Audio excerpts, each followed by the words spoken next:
I remember the sound first, a low metallic hum rising through the floorboards like something breathing beneath the city, a pulse too steady and too cold to belong to any machine I knew.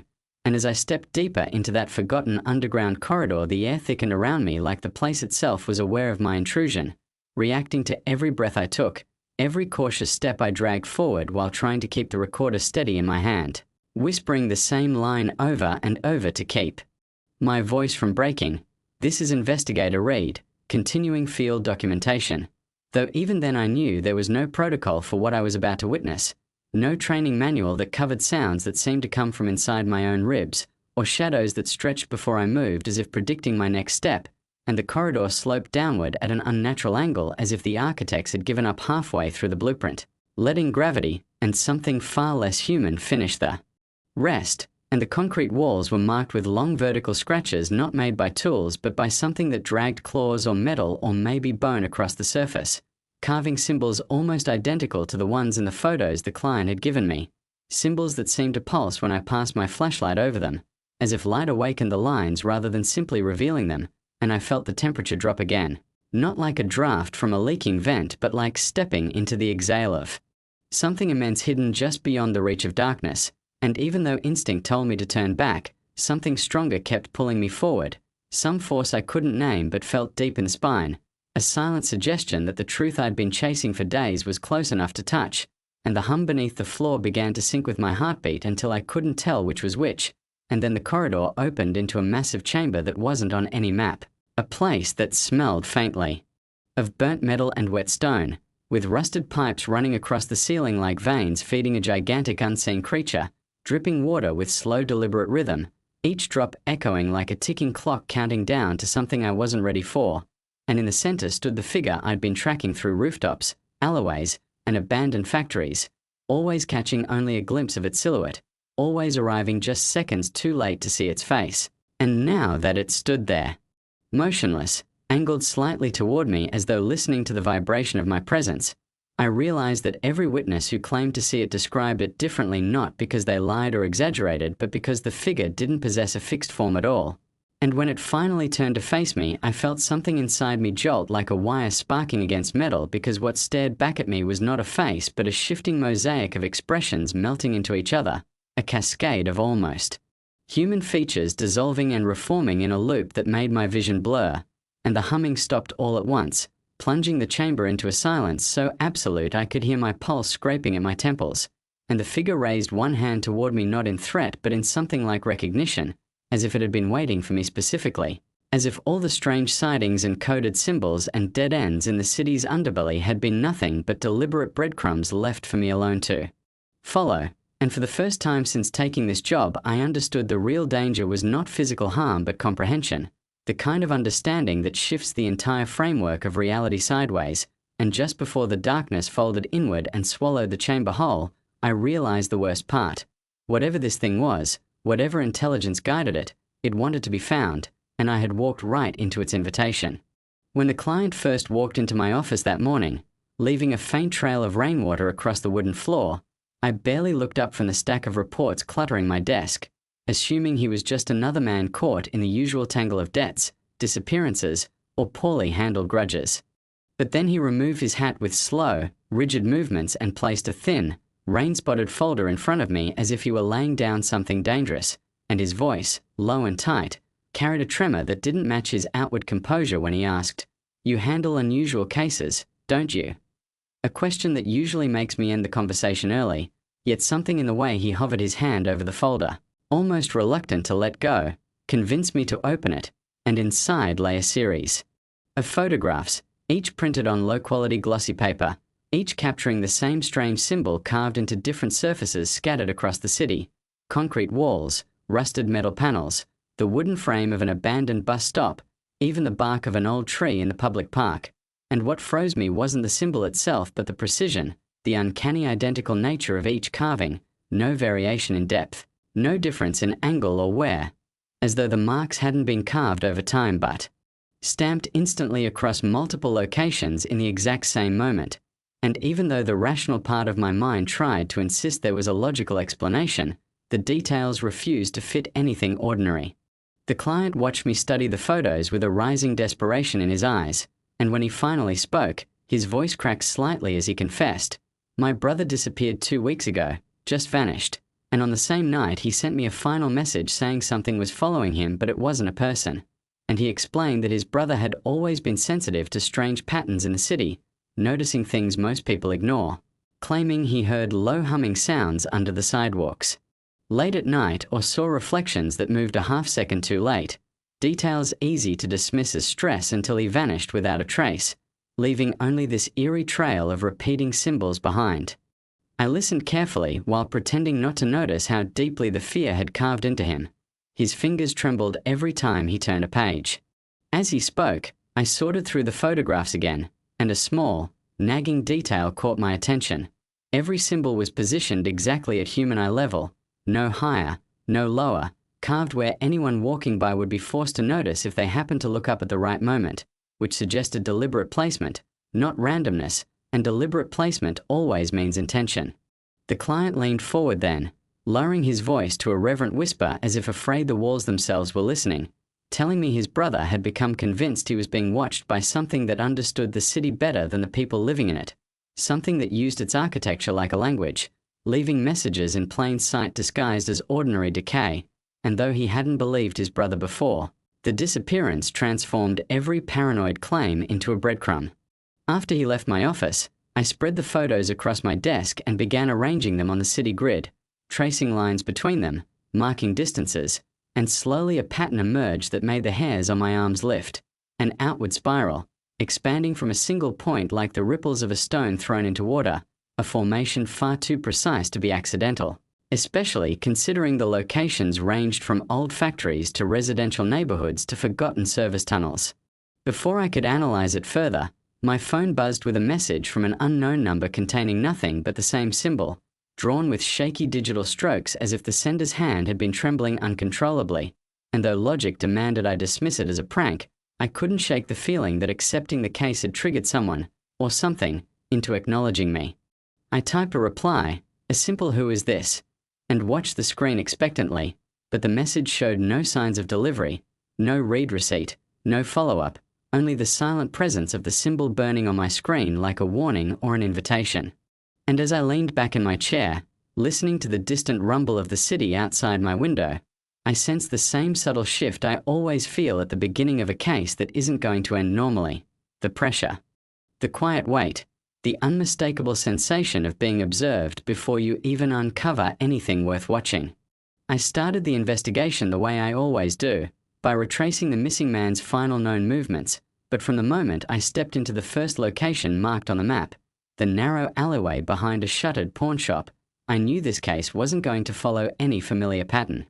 The air there felt heavier, not colder or warmer, just thick in a way that made sound travel strangely, so that my footsteps seemed to echo before I made them, and when I shined my flashlight on the far wall I saw the symbol carved into the brick, identical to the others, untouched by weather or decay, as if it had been carved that same second while I watched. I ran my fingers along it expecting rough stone, but the surface felt smooth, like the carving had sealed itself over, and when I pulled my hand away, the brick still felt faintly warm. That alone should have made me walk away, but instead I kept moving, marking the alley with chalk, heading to the next site, then the next, each one worse than the one before. At the old maintenance tunnel near the river, I found the exact same carving on a rusted metal door that probably hadn't been opened in decades, yet the symbol looked brand new, and the moment I leaned closer I heard a faint signal, not quite a hum, not quite static, something like a distant transmission leaking through the metal. At the third location, a decaying pedestrian bridge, I noticed something that made my stomach turn. A woman walking her dog across the bridge didn't react to the symbol at all, didn't even glance in its direction, yet when I stepped back and watched from a distance, I realized the carving wasn't visible to her at all. It was invisible unless you were looking for it or unless it wanted to be seen. That possibility sat with me like a stone in my chest as I moved toward the center of the spiral I'd mapped out. Every step brought that low city hum deeper into my bones, the same hum I'd heard in the underground corridor in the future I hadn't yet reached. The center of the spiral led me to a derelict industrial district, a place the city had seemingly forgotten. Not abandoned, forgotten. buildings with no records, rooms with no registered owners, whole streets that appeared on no public map except the one I'd drawn myself. And at the heart of all of it stood an old utilities building with its windows blackened from the inside. The door wasn't locked, but it resisted opening as if something pressed back from the other side. When I finally forced it, a blast of cold air rolled out, carrying with it that same metallic hum I'd heard in the client's brother's final voicemail. Inside was darkness, layered darkness, the kind that didn't retreat from the flashlight beam but swallowed a whole. I moved slowly, recording everything, describing the layout into my recorder, but my voice sounded distant, like it was coming from behind me. On the floor, I found more symbols, hundreds of them, scratched in overlapping patterns, some drawn with chalk, others cut deep into the concrete, forming shapes that weren't geometric or artistic but directional. They pointed toward a heavy maintenance hatch half hidden under debris. I cleared it, lifted it, and immediately felt the temperature drop. A ladder descended into a narrow access shaft, and at the bottom waited a corridor that didn't appear on any building plan, a corridor that looked as though the concrete itself had been reshaped by something patient and deliberate. The symbols lined the walls like guides. As I walked, the hum intensified until it matched the rhythm of my heartbeat again, and for a moment I couldn't tell whether the sound came from ahead of me or inside my chest. Then I saw it. Not the figure itself, yet, but the residue of its presence. A faint distortion in the air at the far end of the corridor, like heat ripples but cold, bending the light just enough to reveal a silhouette observing me, waiting. When I stepped forward, it dissolved into the chamber I hadn't yet described in my notes, the chamber from the night everything culminated, the chamber I wasn't ready to face but had been walking toward since the moment I accepted the client's case. And standing there, with the hum shaking the metal pipes above me and the symbols pulsing faintly on the walls, I finally understood the truth the client's brother must have realized too late. This thing wasn't following him. It was guiding him, calling him. And now it was calling me. I wish I could say I ran when the figure finally stepped forward from the shifting haze at the back of the chamber, but the truth is I didn't move at all. I couldn't.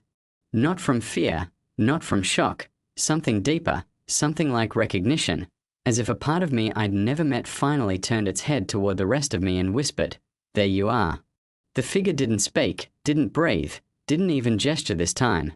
It simply existed, and its presence bent the air the same way heavy machinery bends the ground around it, subtly but undeniably.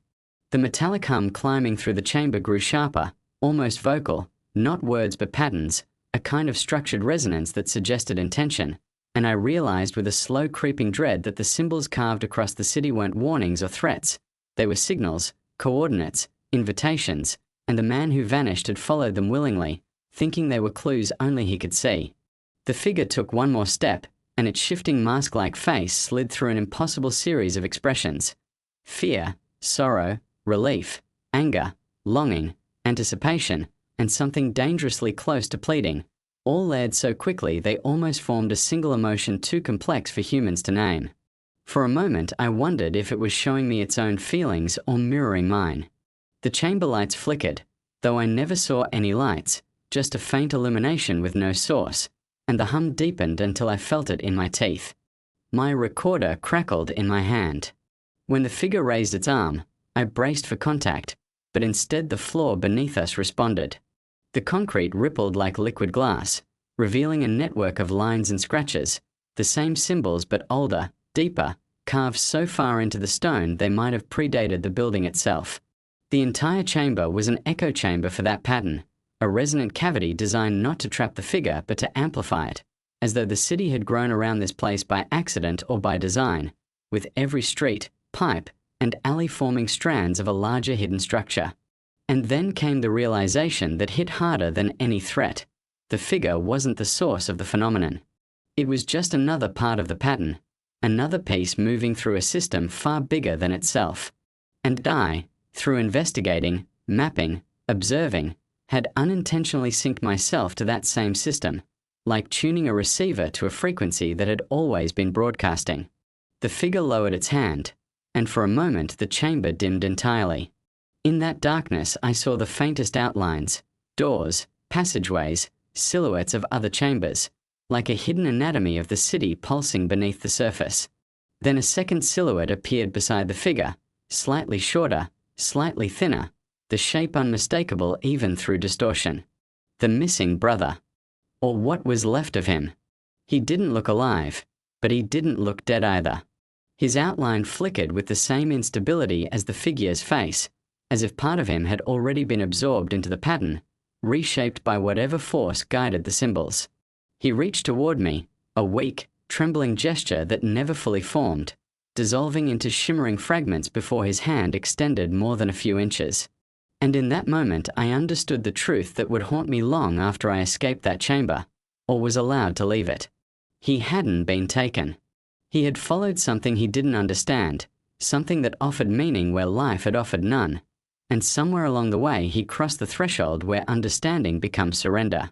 The chamber surged with light again, the hum rising to a single piercing tone that forced me down to my knees, hands pressed against my ears even though the sound wasn't entering through them, and then everything stopped. Silence. Absolute, suffocating silence. When I lifted my head, the figure and the brother's silhouette were gone, dissolved into the walls or the darkness or the pattern. Only the fading warmth of the floor remained. I don't remember climbing out of the maintenance shaft. I don't remember leaving the building or walking through the industrial district.